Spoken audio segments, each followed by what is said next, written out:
All right.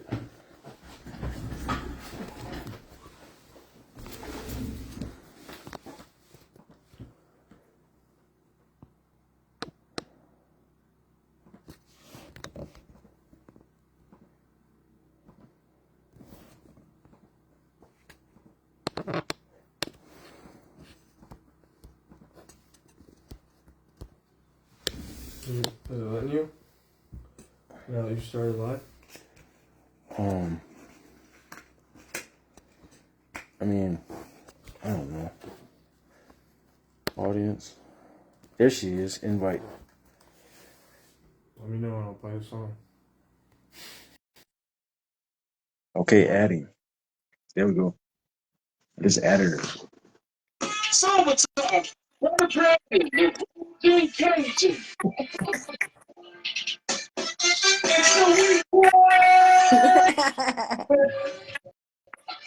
Yo, Hi.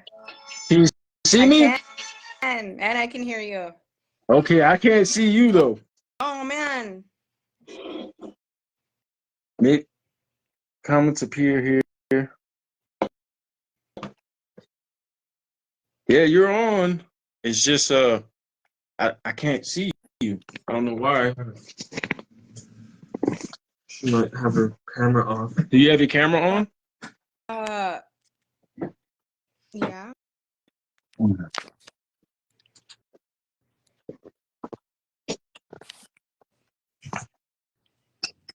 about technical difficulties? Yeah, sorry about the technical difficulties. We're trying to figure it out. Can you pull it up on your phone? My live. Go to Sobertalk page and see if you see here. Okay, someone said they can see both of us.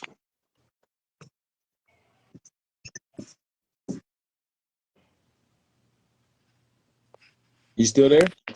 I'm here. Okay. So they say they can see both of us. Yeah. So we're just gonna go. Okay. Welcome, folks. Welcome back to another episode of Sober Talk with Brother Brandon, the Ragin Cajun. Can you see us? Yeah.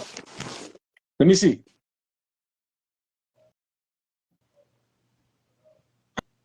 Brandon, Ragin Cajun. Okay. I want to thank everybody for tuning in. Sorry about the technical difficulties. It was our first time trying with the new streaming system.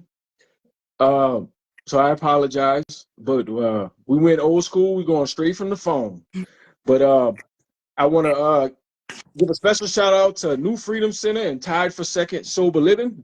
Beds are available. Want to give a shout out to Serenity Bridge, the F5 Project.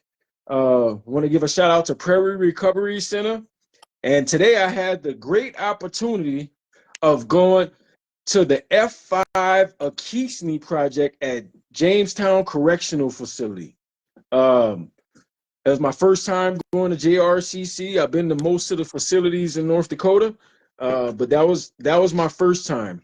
And so it was great. I had a great experience. F5's got a great program going on there. Shout out to Curtis and the whole people in the program. Got to share, spend a couple hours with those guys and see what they, how they're rocking, and got to share some of my story with them. I got a tour of the facility. I even got a tour of Tompkins next door.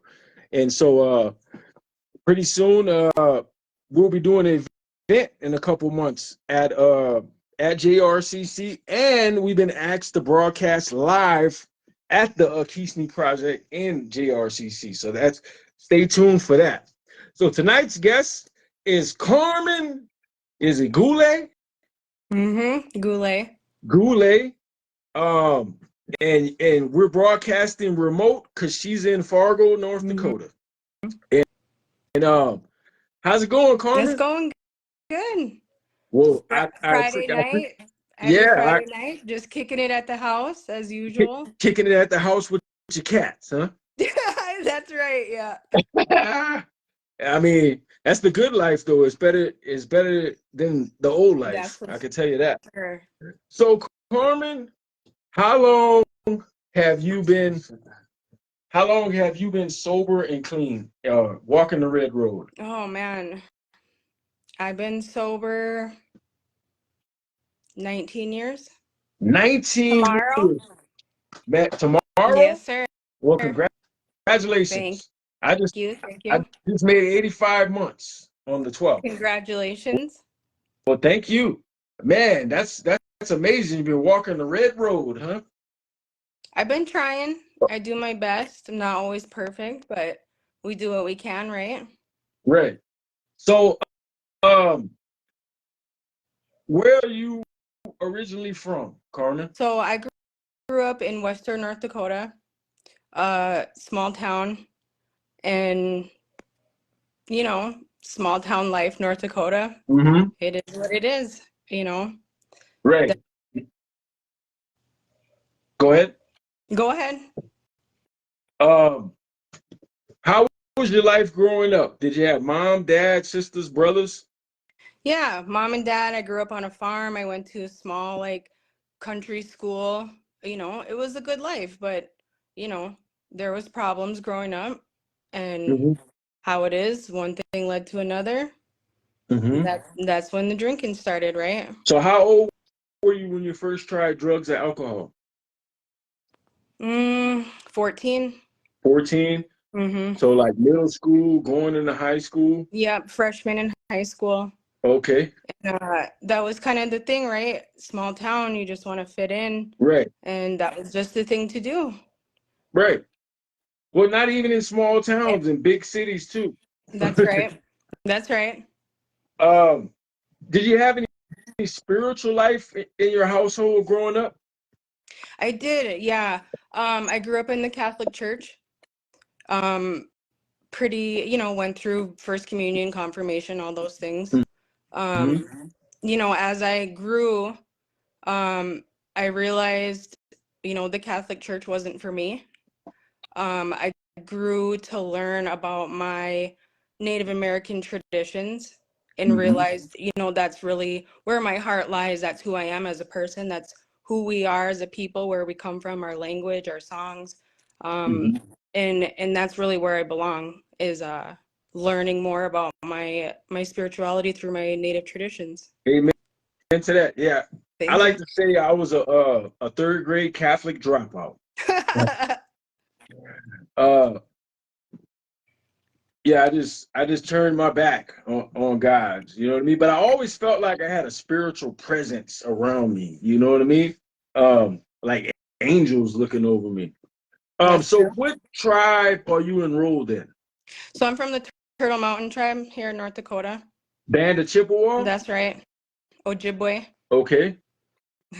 And yeah, I remember when I first met some Ojibwe when I was in jail, and he was telling me all about it, all in Minnesota Mm. and Canada and all that. And I remember he showed me his tattoo, and it was a turtle choking a rabbit. You know what I mean? And I was like, man, that's it was a cold tattoo though. I was like, what's that all about? And he was just breaking it all down to me, and I was like, man, that's what's up.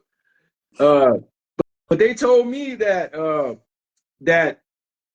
the Turtle Mountain and the Chippewas, uh, some of their traditions is the closest to us coming from New Orleans with our French background. You know what I mean? And so, because y'all have a lot of French, you know what I mean?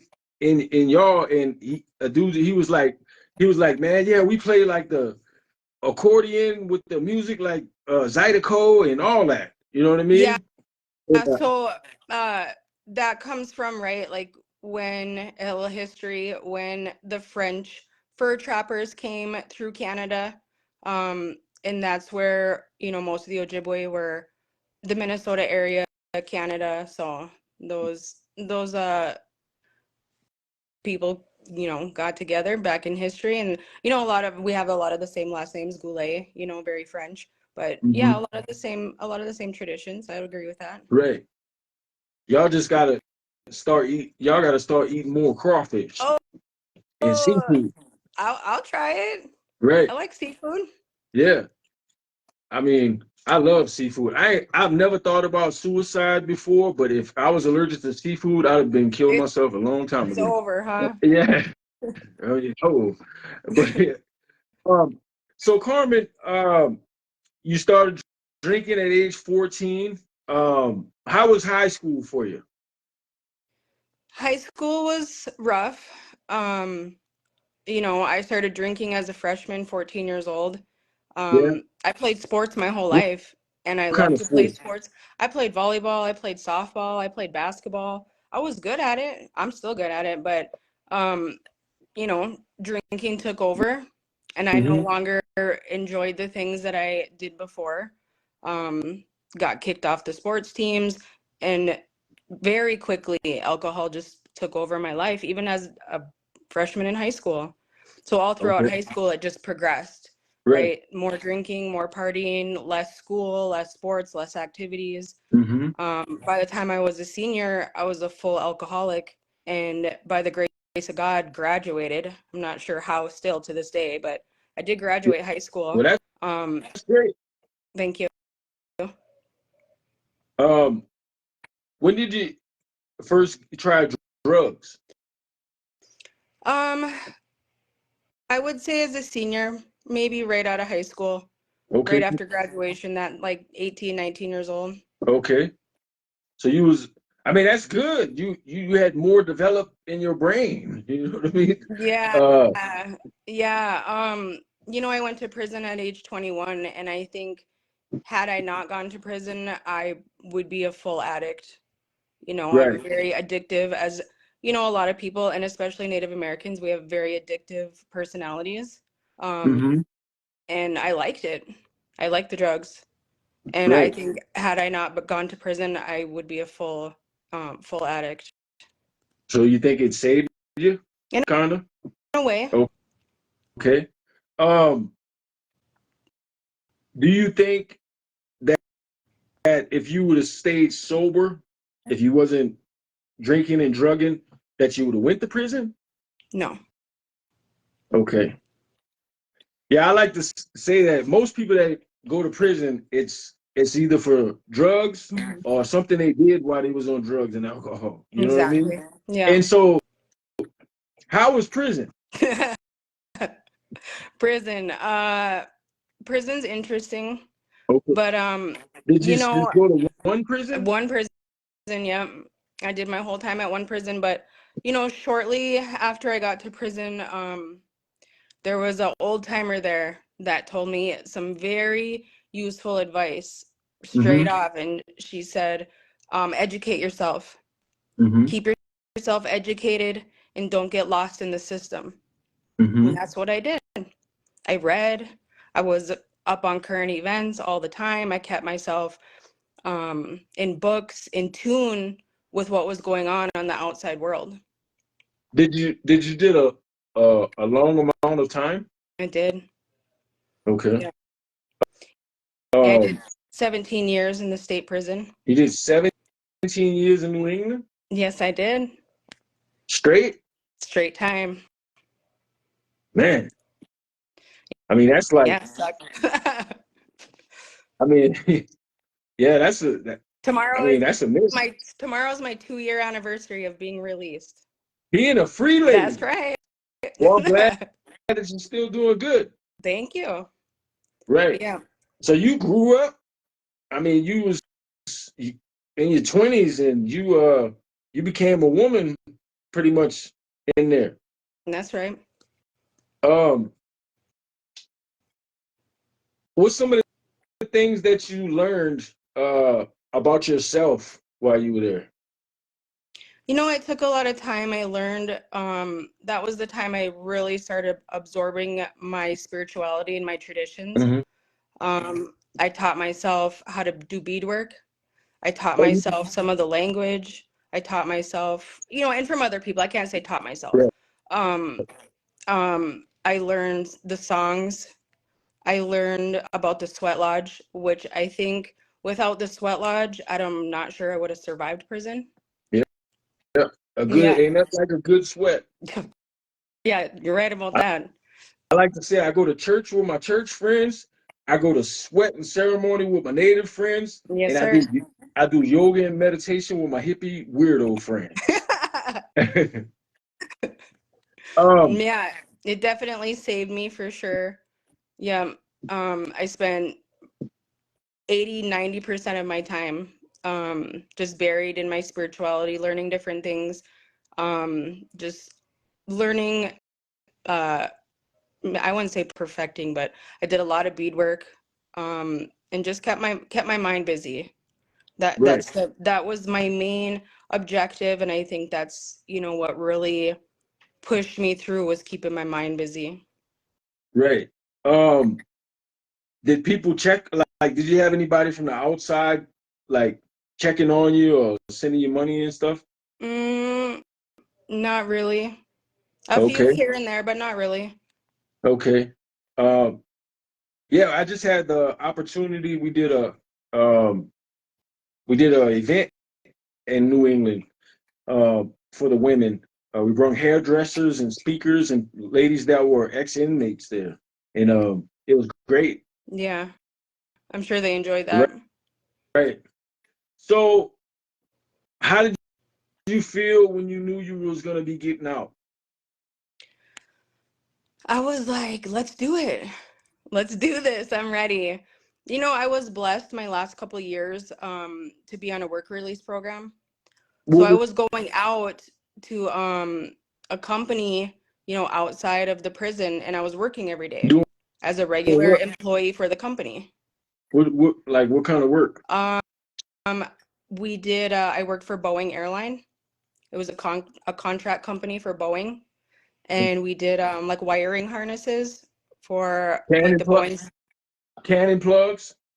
I'm not really sure about that, but but as I was still an inmate and I was going on a work release program, and even then, I knew that I needed to do something, right? This was an opportunity. Hmm. So, 9 months into working, I got a promotion. I moved to a Oh, different department. Yes, sir. I moved to a different department, got a raise, and I knew that learning this skill and being in this opportunity was something that was going to be crucial to my release. hmm. So when I was released, they hired me on. I stayed in the town and they hired me on, as a full-time employee there. So I got to keep my job that I was used to. So that was like a comfort zone right Right. after being released. Yeah. Hmm. You got a pay raise? Yes, I did. Well, that's what's up. Hmm.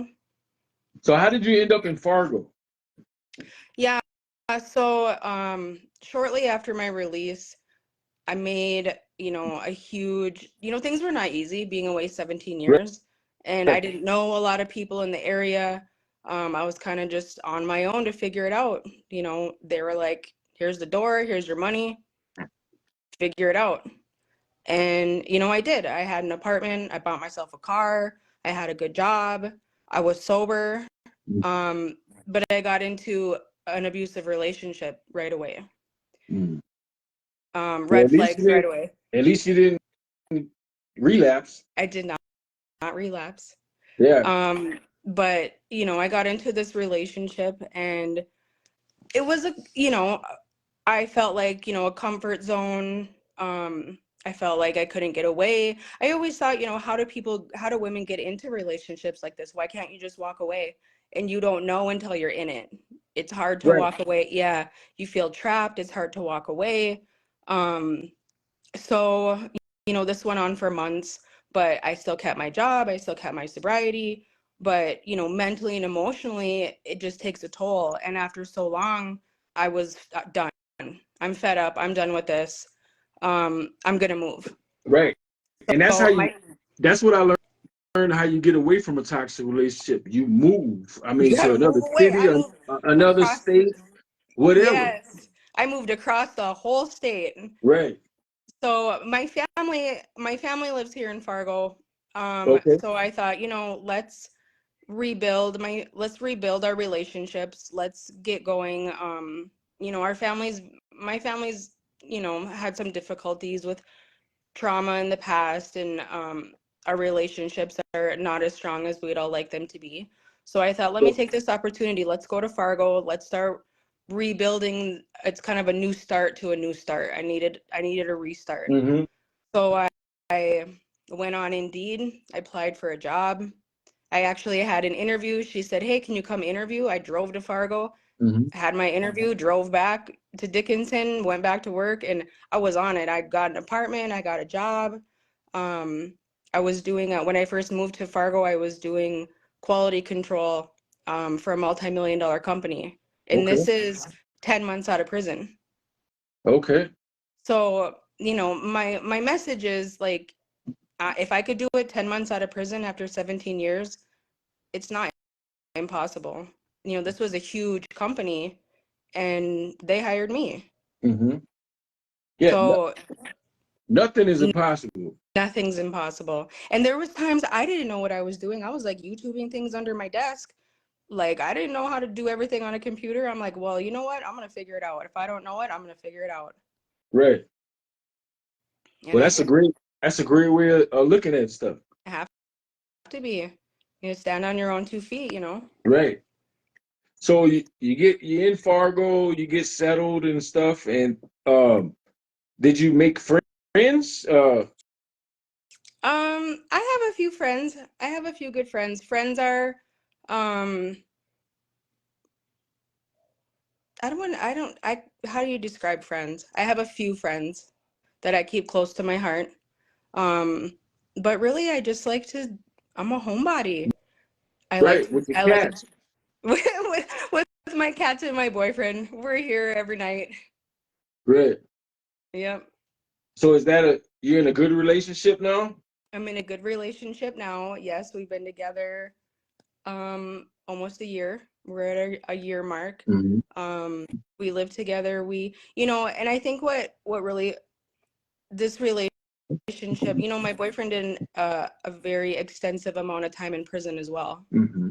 So I think that that's something that we share between us, to have that commonality of understanding like who we are as people, right? Right. Because like who could really understand something like that unless you've been through it yourself? Y'all be writing kites to each other and leave them in the bathroom? Yeah, we slide under the door, and you could imagine how clean this house is. So what do you consider the difference between a family, a friend, and an associate? Oh, yeah. So friends, I would say, a friend is like if you're a friend and you haven't seen someone in like 3 years, and then you guys talk again and you just pick up right where you left off, that's a friend. A Mm-hmm. friend is that, you never have to question their intentions. You never have to, that trust is there and it's there. And I think, if you have a friend like that, that's family too. Right. Associates are, yeah, I know you, but, I don't know you. Right. And that's one thing I had to learn in life is that everybody ain't looking out for your best interest. You know what I mean? Right. And everybody ain't your people. You know what I mean? I learned that the hard way. Me I learned that the too. hard. Mm-hmm. Me too. Trust me. I know. Even in a new life, you know what I mean? Because I know a lot of people, and a lot of people know me, but I can't mess with it. I mean, I can't entertain everybody. You know what I mean? That's right. Right. Yeah, I You know, understand that. and so I think that comes with getting older as well. Comes with wisdom and knowledge. So what is your life like now? My life now. So I started a new job recently. What you doing? I am a peer support specialist.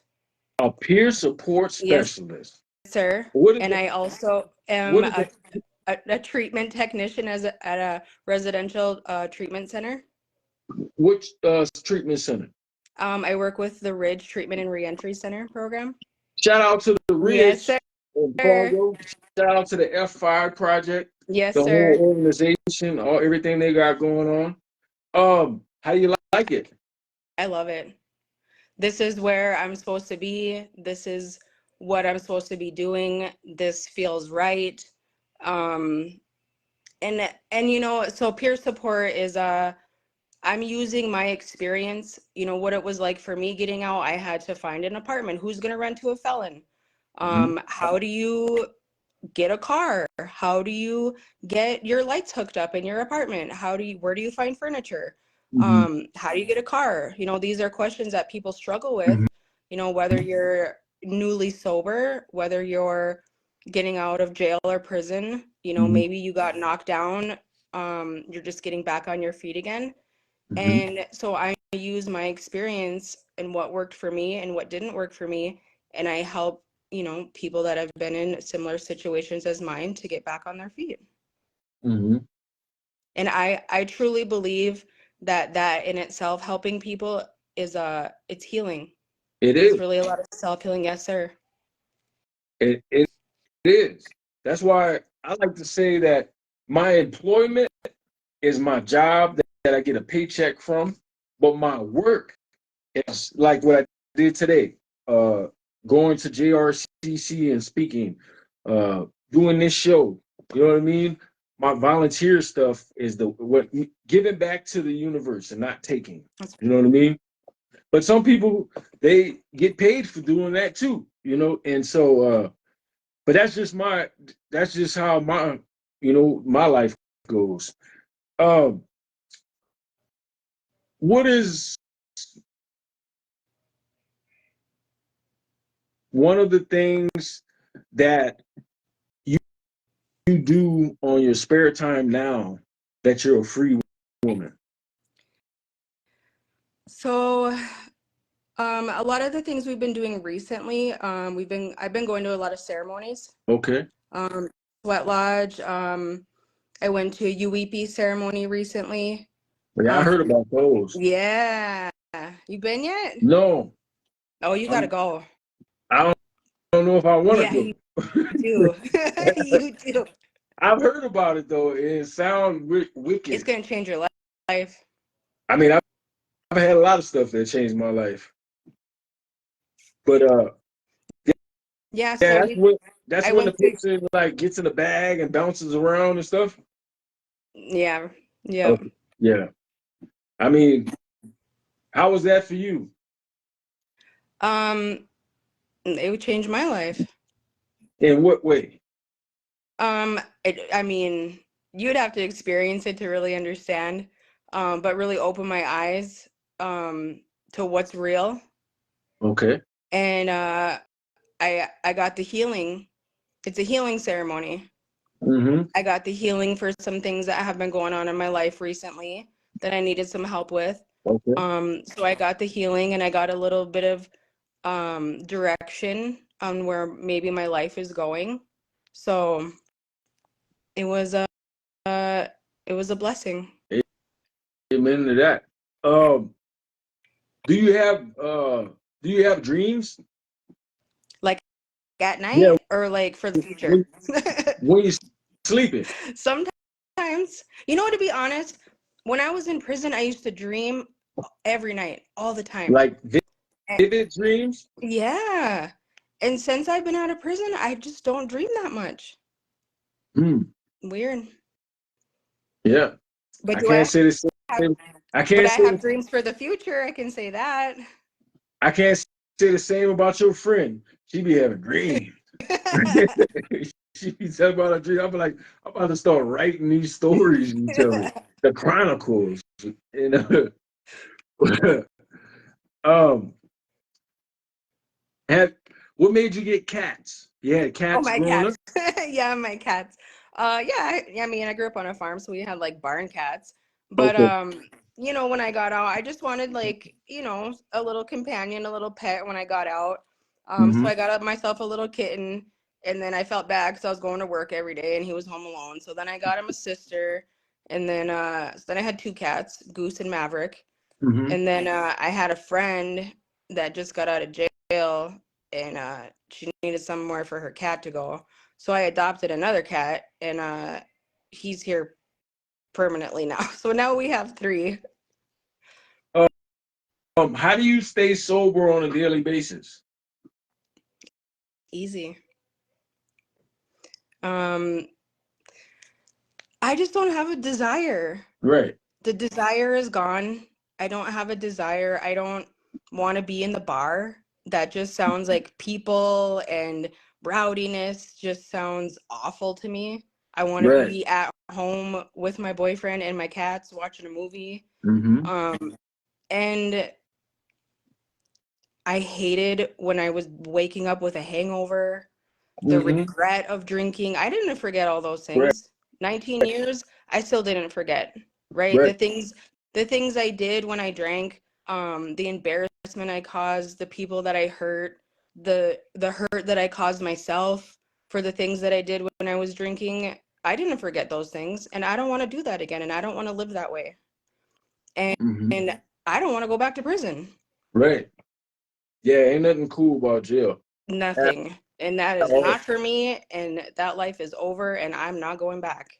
Would you go? So Would for you go back to speak? absolutely. Yeah. That's what I was like, man. I love my life now. I get to go in prisons and facilities, and they let me out the same day. That's right. So actually I got approved recently to go to HRCC Mm-hmm.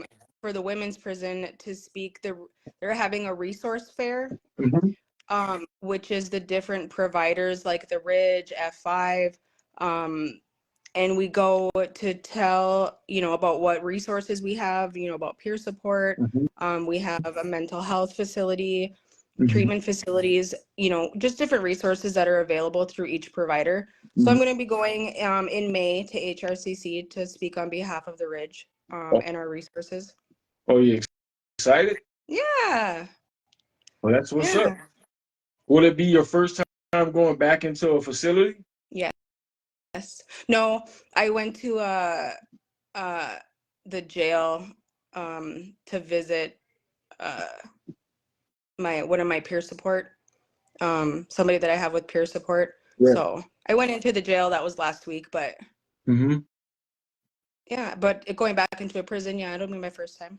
How many doing peer support? How many clients do you have at one time? Right now I have 8. Okay.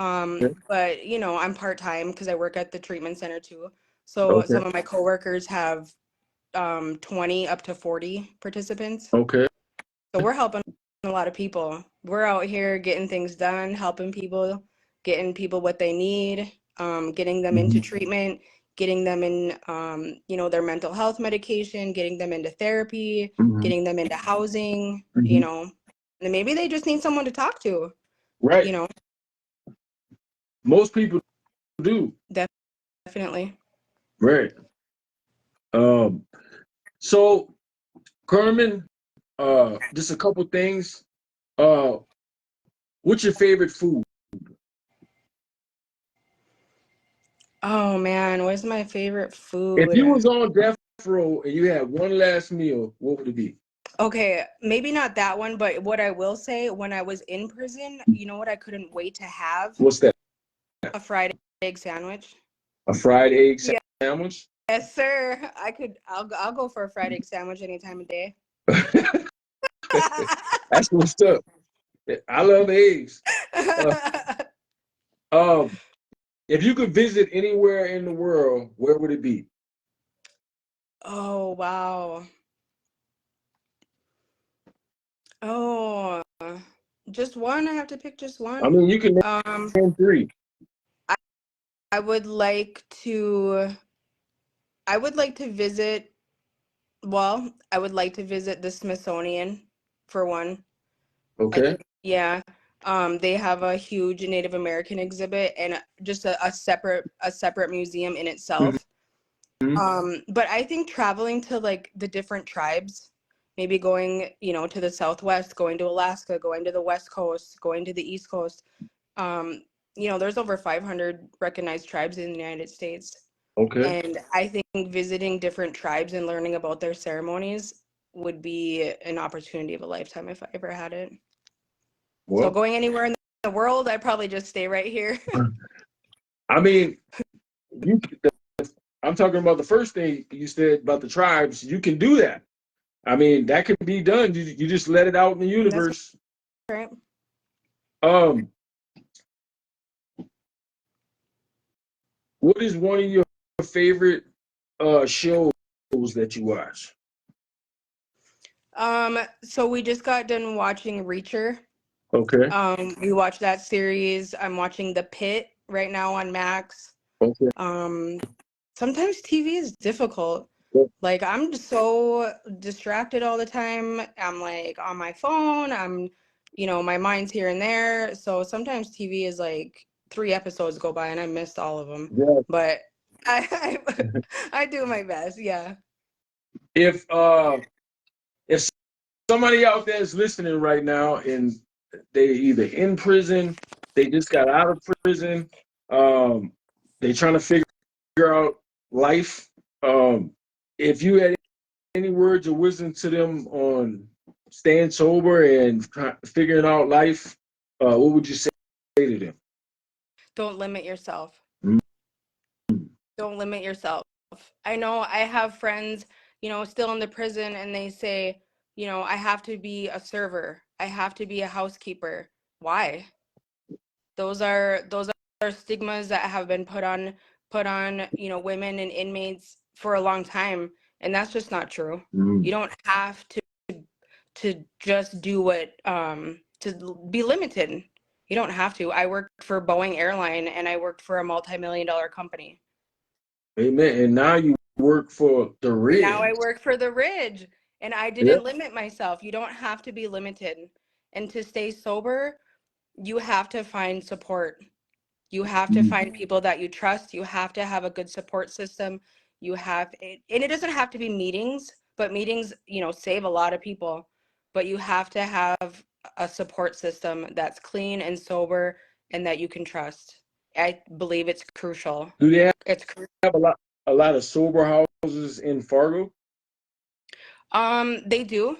I believe that there's, becoming more and more. Mm-hmm. They're out there, Okay. and they're saving people's lives. Mm-hmm.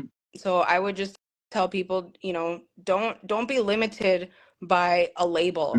Yeah, okay, Mm-hmm. you're a felon. That doesn't mean anything anymore. Right. Don't don't put a label, right? You're an addict, you're a felon, Mm-hmm. but it doesn't make you who you are. Right. Now, you know what I mean? People do change. People change and there's crazy opportunities out here for people. You got Right. to do the work. You got to put in the footwork. You got to do the work, and that's all it is. Amen. It's all up What's some, here. what's something you love to do during the summertime Oh, here so I've been crushing on the handball court. Um, in my Fargo? in Fargo, yeah, they have a handball court behind the Y in Island Park here in Fargo. And Do you wear a glove or you just barehanded? no, so we play with a racquetball. Oh, And yeah, so I played a lot of handball in prison and so did my boyfriend. So he thought he was gonna go out there and just run me around and crush me on the court, but I gave him a run for his money. yeah. So we get out there and we get some sun and we get some exercise and we have a good laugh, a little competition. So that's kind of our thing right now. Out there just backhanding. That's right. But I think going to powwows, um, just being out there. Right. What's one of your favorite powwows to go to? Um, I don't know if it's my favorite, but there's one coming up here on April 5th in Fargo at Concordia College. So Okay. that'll be kind of the first one of the year. Inside? Yeah, Okay. Um, do you dance? I don't, but I will. Okay. Ain't nothing wrong with that. You got to get your stepping, your That's jiggy on. right. um, how can someone get into the Ridge? What does the Ridge offer? So the Ridge offers, we have a walk-in clinic. Okay. You can get, your medication. We have mental health services. Like I said, right now we have a men's inpatient treatment center. We have Mhm. peer support. We have care coordination. If you sign up, there's different providers, Community Connect. You Mhm. can sign up with Community Connect and apply, and you can pick a provider, which is F5, The Ridge. So you'll be assigned to a care coordinator, and if you'd like a peer support, and then free through recovery. So if you're on probation and you have a probation officer, you're out of prison, whatever it is, if you're with free through recovery in North Dakota, you can do the same to be connected with these different providers as well. Do they have homeless shelters in Fargo? Like, what's someone that's just they homeless, they broken, like, where do they go? There's a homeless shelter. I know by our facility, there's the New Life Center, is a men's homeless shelter. Mhm. There's the YWCA, is an emergency shelter for women. Mhm. I'm not totally educated on all the resources, but they're out there. Okay. But those are just a few. A few. Can people detox at the Ridge? I don't know if we have a detox program. There is Clay County Detox and Cass County Detox that they have a 24-hour, 72-hour detox. So there are facilities for detoxing here in Fargo if that's what someone needs. Okay. Well, that's good to know, because you'd be amazed by the people that contact me or get calls and they don't have nowhere to go and they try to find somewhere to go, and so Yeah, that's good. That's I have great knowledge. I have a good friend of mine. She works at Clay County Detox, Okay. and they can help with, med management for people, if they're going through withdrawals. They help with that. They help with those sorts of things. And then from there, they can give a referral to treatment if that's what they need. Okay.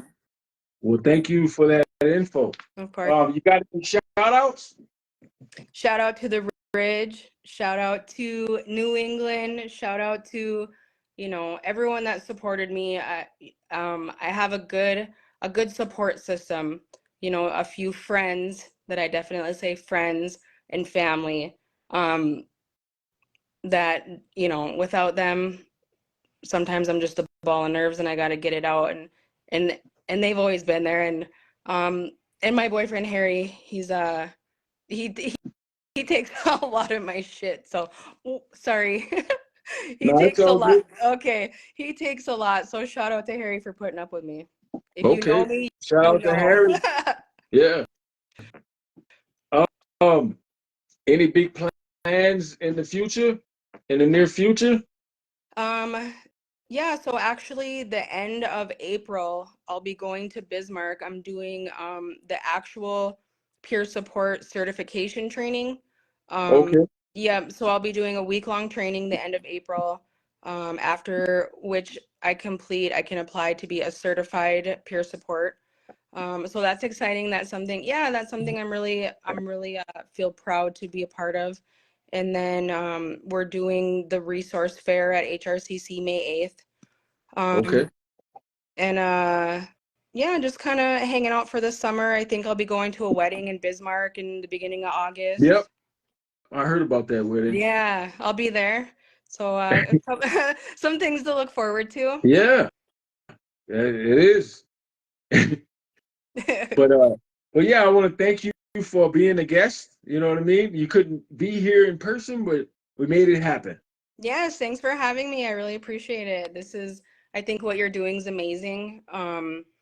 You're just a ball of energy. You're a ball of light. You just project this good energy into the room, and I think everybody just appreciates who you are, your personality, and what you bring and what you're doing is amazing.